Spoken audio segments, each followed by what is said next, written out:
नमस्कार, मैं Vivek Sharma, assistant professor sociology. आपका स्वागत करता हूँ समाजशास्त्र की second year second paper Bharatiya Samaj की कक्षा में।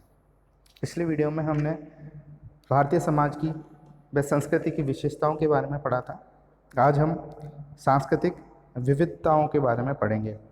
सांस्कृतिक विविधताओं के अंतर्गत हम संजातीय या नृजातीय विविधता, भाषाई विविधता और जातीय विविधता पर चर्चा करेंगे।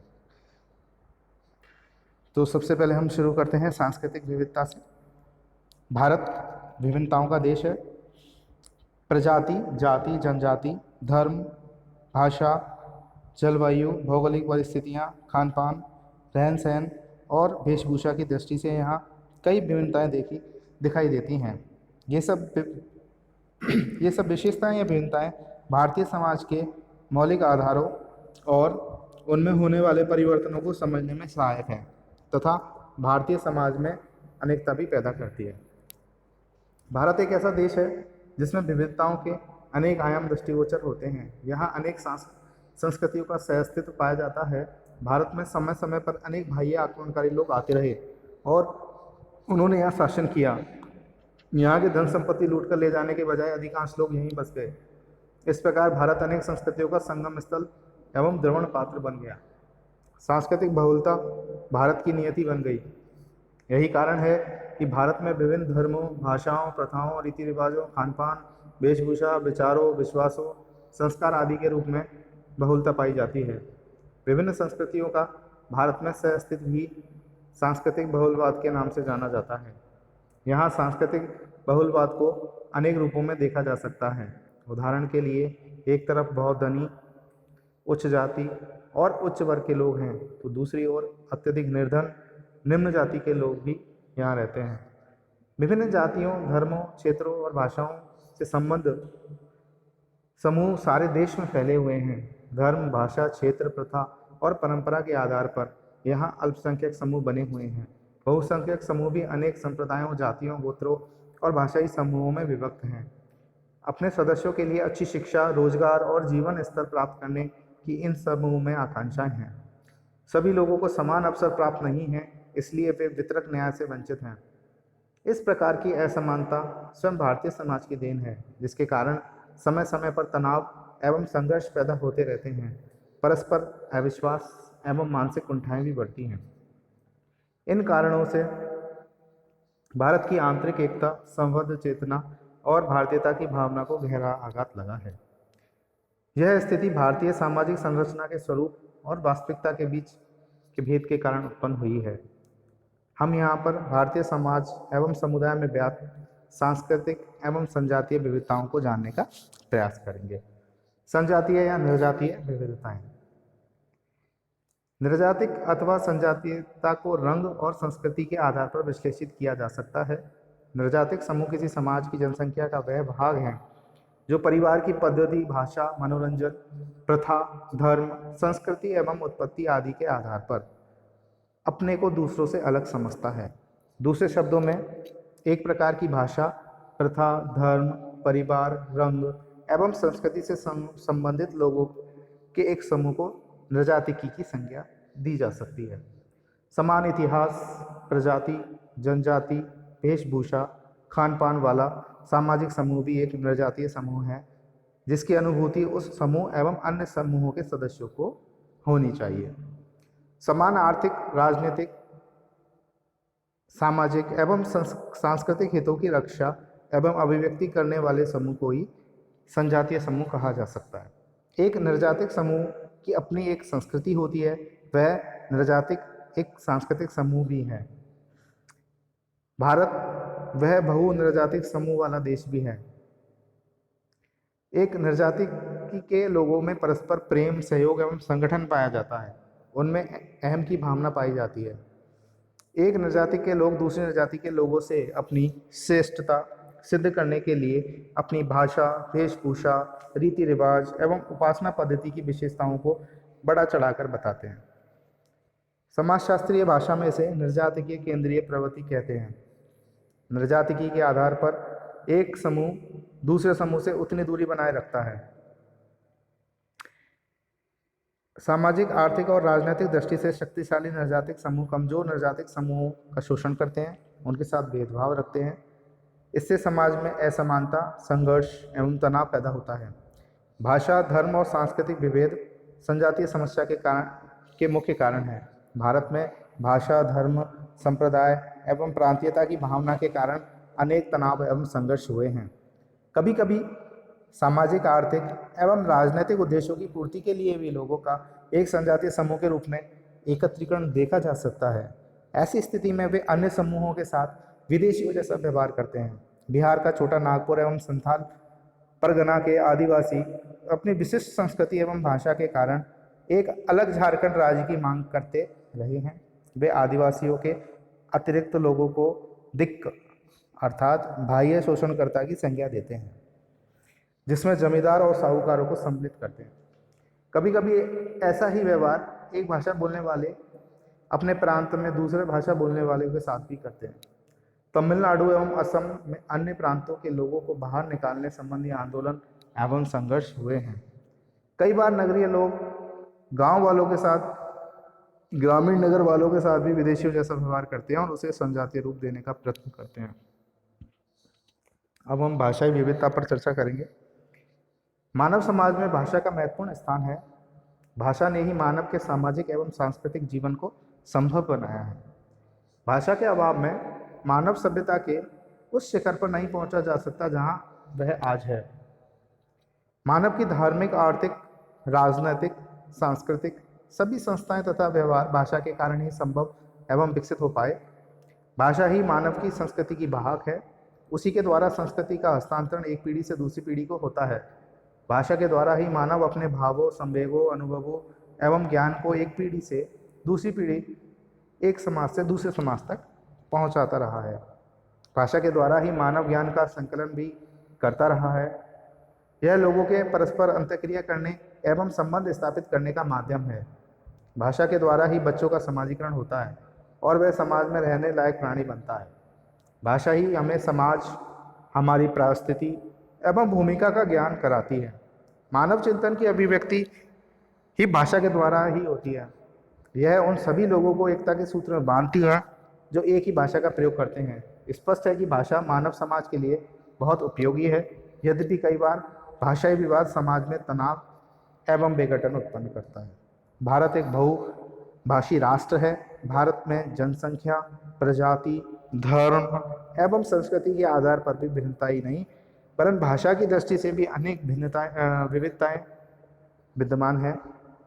भाषाई सर्वेक्षणों से ज्ञात होता है कि यहाँ लगभग 179 भाषाएं तथा 544 बोलियां प्रचलित हैं। भारतीय भाषाओं एवं बोलियों के अध्ययन में जॉर्ज ग्रिसन का नाम उल्लेखनीय है। कुछ विद्वानों का मत है कि भारत में 1650 भाषाएं एवं बोलियां पाई जाती हैं। प्रत्येक भौगोलिक क्षेत्र या उपक्षेत्र की अपनी एक भाषा या बोली होती है। भारत के ग्रामीण क्षेत्र में भाषा एवं विविधता को प्रकट करने वाली एक कहावत प्रचलित है, 5 कोस में बदले पानी, 10 कोस में वाणी। प्रत्येक 10 कोस यानी कि 20 मील के बाद भाषा में बदलाव आ जाता है। भाषा के साथ साथ सांस्कृतिक विशेषताओं में भी अंतर देखने को मिलता है। भाषाई क्षेत्र ने भारतीयों के सामाजिक जीवन को भी प्रभावित किया है और एक भाषा का प्रयोग करने वाले ने अपने संबंध अपनी भाषाई क्षेत्र तक ही सीमित रखे हैं। श्रीमती कर्वे का मत है कि यदि हम भारतीय संस्कृति को समझना चाहते हैं तो हमें जाति एवं परिवार के साथ साथ यहाँ के भाषाई क्षेत्र का भी अध्ययन करना होगा। भाषा के साथ संस्कृति एवं धर्म भी जुड़े हुए हैं। विभिन्न धर्मावलंबी अपनी अलग अलग भाषा मानते हैं, जैसे हिंदू संस्कृत एवं हिंदी भाषा को, मुसलमान अरबी एवं उर्दू को, सिख गुरुमुखी को और बौद्ध प्राकृत एवं पाली को। भारत में कुछ भाषाएं तो बहुत समृद्ध हैं। उनमें हिंदी, पंजाबी, कश्मीरी, सिंधी, मराठी, गुजराती, तमिल, कन्नड़, मलयालम, उर्दू, उड़िया, बंगाली और असमिया प्रमुख हैं। भारत में जितनी भी भाषाएं पाई जाती हैं उन्हें प्रमुखतः 3 भाषा परिवारों में बांटा गया है। पहला इंडो आर्यन परिवार, इसके अंतर्गत हिंदी, उर्दू, बंगला, असमिया, उड़िया, पंजाबी, सिंधी, मराठी, गुजराती, राजस्थानी, बिहारी, हिमाली आदि भाषाएं आती हैं।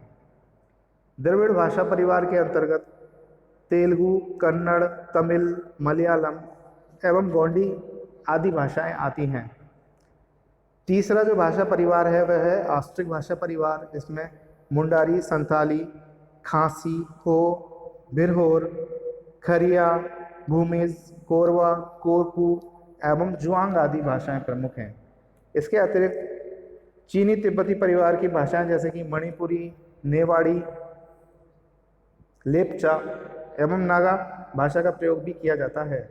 भारतीय संविधान में 18 भाषाओं को मान्यता प्रदान की गई है। वे हैं असमिया, बंगाली, गुजराती, हिंदी, कन्नड़, कश्मीरी, मलयालम, मराठी, उड़िया, पंजाबी, संस्कृत, सिंधी, तमिल, तेलुगु, उर्दू, कोंकणी, मणिपुरी और नेपाली। इनमें से प्रत्येक की अपनी एक लिपि है। इनमें हिंदी का सर्वप्रथम स्थान है। इनके अतिरिक्त मालवी, मैथिली, भोजपुरी, मारवाड़ी एवं पहाड़ी भाषाएं भी महत्वपूर्ण हैं। कुछ भाषाओं को बोलने वालों की संख्या 5-5 लाख है तो कुछ को बोलने वालों की संख्या 1-1 लाख भी है। भारत में भाषा एवं सामाजिक एकीकरण। भाषा लोगों के बीच अंतःक्रिया करने का एक माध्यम है। वह बच्चे का समाजीकरण करती है, उसे समाज में रहने लायक प्राणी बनाती है। मानव चिंतन की अभिव्यक्ति भी भाषा के द्वारा ही करता है। यह उन सभी लोगों को एकता के सूत्र में बांधती है जो एक ही भाषा का प्रयोग करते हैं। भारत में भाषा के साथ साथ सांस्कृतिक विभिन्नताओं और विशेषताओं में देखने को मिलती है। यहाँ सामाजिक संरचना, शासक वर्ग एवं विशिष्ट परिस्थितियों में परिवर्तन के साथ साथ भाषा में भी परिवर्तन हुए हैं। अति प्राचीन समय में पाली व प्राकृत भाषाओं का प्रयोग होता था। जैन व बौद्ध धर्म ने भी इन्हीं भाषाओं को अपनाया। प्राचीन हिंदू धर्म ग्रंथों में संस्कृत भाषा का प्रयोग किया गया। प्राचीन व मध्यकाल में जब शासक बदले तो उनकी संस्कृति व राजनीतिक सत्ता के साथ साथ भाषा में भी परिवर्तन आया। मुसलमानों ने उर्दू, अरबी और पर्शियन भाषाओं का प्रयोग किया। अंग्रेजी शासकों ने अंग्रेजी को राजकाज की भाषा बनाया। आज़ादी के बाद हिंदी को राष्ट्रभाषा का दर्जा दिया गया। साथ साथ अन्य भारतीय भाषाओं को भी संविधान में स्थान दिया गया। इसमें भारतीय भाषाओं के साहित्यिक भंडार में वृद्धि हुई है। उनके लोकप्रिय मुहावरों, गीतों, कहानियों, नाटकों आदि का विस्तार हुआ है। विभिन्न संस्कृतियों के टकराव के कारण जहाँ एक ओर मिलीजुली संस्कृति का प्रादुर्भाव हुआ, वहीं दूसरी ओर भाषाओं के शब्द भंडार में भी वृद्धि हुई। यद्यपि एक भाषा बोलने वाले लोग अपने परिवार, विवाह व जातीय संबंधों को अपनी भाषाई क्षेत्र तक ही सीमित रखते हैं, फिर भी वर्तमान में संचार एवं यातायात के साधनों में वृद्धि के कारण लोगों में उत्पन्न गतिशीलता ने व्यापार, नौकरी और शिक्षा के लिए एक भाषाई क्षेत्र को छोड़कर दूसरे भाषाई क्षेत्र में जाने के अवसर प्रदान किए हैं। इससे लोगों को अपनी मूल भाषा के अतिरिक्त दूसरी भाषा को सीखने का भी अवसर मिला है तथा उस भाषा से संबंधित लोगों की संस्कृति को समझने और उनसे अंतःक्रिया करने के अवसर उत्पन्न हुए हैं तथा उनमें मेलजोल भी बढ़ा है। आज़ादी के संघर्ष के दौरान विभिन्न भाषाभाषी लोगों ने अंग्रेजी या हिंदी को संपर्क भाषा बनाकर अंग्रेजों के विरुद्ध लड़ाई लड़ी। इस प्रकार भाषा ने भारत के सामाजिक एकीकरण में योग दिया। भारत में भाषा की समस्या या भाषावाद।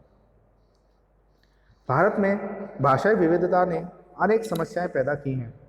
भाषाई भिन्नता पृथकता के लिए उत्तरदायी है।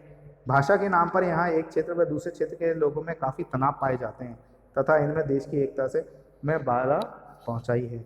वर्तमान में भारत में भाषा समस्या अनेक पहलुओं को लेकर पैदा हुई है, जैसे कि राष्ट्रभाषा क्या हो, अहिंदी भाषी प्रांतों में हिंदी का प्रचलन, अंग्रेजी के स्थान पर हिंदी का प्रयोग, शिक्षा का माध्यम कौन सी भाषा हो, विभिन्न प्रांतों एवं केंद्रों के बीच संपर्क की भाषा क्या हो, भाषा के आधार पर प्रांतों का निर्माण। इन प्रश्नों के हल के लिए सन 1955 में 1960 में 2 भाषा आयोग बने। 1953 में राज्य पुनर्गठन आयोग बना, जिसके सुझाव के आधार पर भाषा के आधार पर राज्यों का पुनर्गठन किया गया। हिंदी को राष्ट्रभाषा के रूप में प्रतिष्ठित करने का दक्षिणी भारत के राज्यों ने विरोध किया, रेलें रोकी गई, हड़ताल हुई, तोड़फोड़, घेराव, आगजनी की घटनाएं घटी। इसकी प्रतिक्रिया उत्तरी भारत के हिंदी भाषी राज्यों में हुई। वहां अंग्रेजी का विरोध किया गया। भाषाई समस्या के कारण राष्ट्रीय एकता खतरे में पड़ गई। सांस्कृतिक एकीकरण में बाधा पहुंची। शिक्षण संस्थाओं में अशांति पैदा हुई। देश को आर्थिक हानि उठानी पड़ी तथा देश के विभिन्न भागों में दंगे फसाद, तनाव एवं तोड़फोड़ की घटनाएं हुई। लॉर्ड मैकाले ने भारत में अंग्रेजी भाषा का प्रयोग राजगाह चलाने के लिए, एक बाबू वर्ग पैदा करने के लिए किया था, किंतु आज स्वतंत्रता के इतने वर्षों बाद भी केंद्रीय व राज्य की नौकरियों, व्यवसाय व प्रशासन में अंग्रेजी भाषा जानने वालों का बोलबाला है। चूँकि भाषा में लोग भावात्मक रूप से जुड़े हुए हैं, अतः इस नाजुक प्रश्न को संजीदगी से हल करना होगा। भाषा समस्या के समाधान के लिए यह आवश्यक है कि हिंदी भाषा का अहिंदी भाषी प्रांतों में समुचित प्रचार प्रसार हो, शिक्षा का माध्यम प्रांतीय मातृभाषा हो, अल्पसंख्यकों की भाषा को संरक्षण दिया जाए एवं सभी भाषाओं को फलने फूलने का अवसर दिया जाए। विनोबा भावे जी का सुझाव था कि सभी भाषाओं की लिपि देवनागरी हो, जिससे एक दूसरे को भाषा सीखने में सहायता मिलेगी। सरकार एवं राजनेताओं को भी चाहिए कि वे अपने संकीर्ण व तुच्छ स्वार्थों को त्याग कर राष्ट्रीय हितों का पोषण करें, ताकि इस समस्या का शांतिपूर्ण समाधान हो सके। जातीय विविधता। प्रत्येक समाज में सामाजिक स्तरीकरण का कोई न कोई रूप देखने को मिलता है। कहीं सामाजिक स्तरीकरण का बंद स्वरूप है तो कहीं खुला स्वरूप। भारतीय समाज में किसी समय वर्ण व्यवस्था सामाजिक स्तरीकरण का प्रमुख स्वरूप थी, जो तुलनात्मक दृष्टि से एक खुली व्यवस्था का उदाहरण प्रस्तुत करती थी। कालांतर में इसमें भी बंद स्तरीकरण की विशेषताएं आती गई। धीरे धीरे यहाँ जन्म पर आधारित जाति व्यवस्था निर्मित हुई, जो बंद व्यवस्था का उदाहरण प्रस्तुत करती है। अर्थात जाति की सदस्यता जन्म के आधार पर प्राप्त होती है, जिसे व्यक्ति अपने जीवन काल में बदल नहीं सकता। इरावती कर्वे के अनुसार भारतीय समाज एवं संस्कृति के तत्वों को पूरी तरह समझने के लिए जाति का अध्ययन आवश्यक है। जातियाँ हिंदुओं के अतिरिक्त मुसलमान एवं ईसाइयों में पाई जाती है। भारत में लगभग 3000 जातीय समूह हैं। प्रत्येक जाति के अपने खान पान, विवाह तथा सामाजिक सहवास के नियम हैं। जातियों का संबंध एक निश्चित व्यवसाय से भी है और विभिन्न जातियों के बीच ऊंच नीच का एक सम्मिश्रण भी है। इस आधार पर वे परस्पर छुआछूत बरतती हैं।